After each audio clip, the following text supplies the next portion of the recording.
Hi, everyone, and welcome to the fourth and final phase in the Wildcat Ready series featuring LinkedIn. Again, my name is Dalton Langdon, and today's topic we are going to cover following up with people that you've tried to connect with on LinkedIn. So this could include faculty, staff, or especially recruiters or different alum that you're trying to connect with.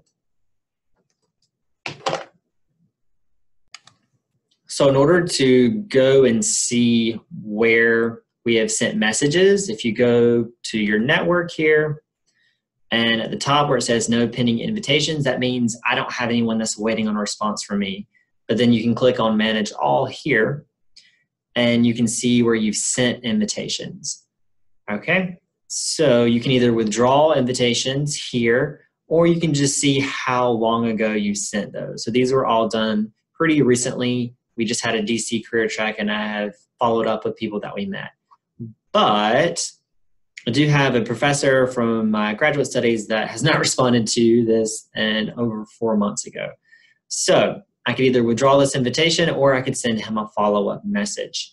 Now, when we're thinking about following up with alum or recruiters or whoever that we're doing, first let's think of timing.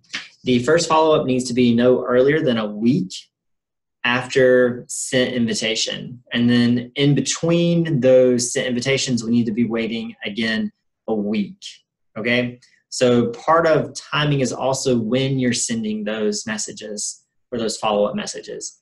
So sending them earlier in the morning is gonna be more to your advantage. Maybe not early on a Monday morning because that's when people are just starting off the week and they're combing through a bunch of different emails.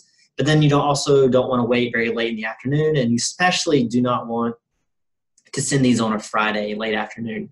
You can almost guarantee that no one is going to respond to you then. So those are just a couple of things to think about when you're following up. The other thing is if you've sent 3 messages and you still haven't received a response, stop trying. Stop sending them messages. I would say in this case, just take the hint that either they're not going to respond, they're not active on this program, so they're not going to see these messages that you're trying to connect with them. So in this case, after 3 attempts, stop.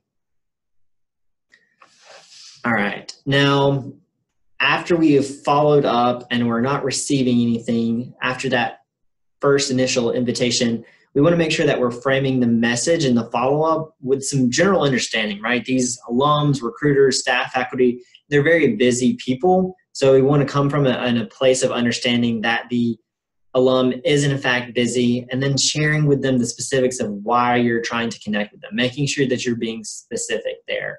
That way it just doesn't show up as some random Joe wanting to connect with them, but you're being specific there and giving them context as to why you're reaching out. All right, guys, I hope you have enjoyed this LinkedIn series and our Wildcat Readiness playlist. Make sure to follow for other videos coming out and just kind of keep up to date with us. Thank you guys for watching. Have a good day.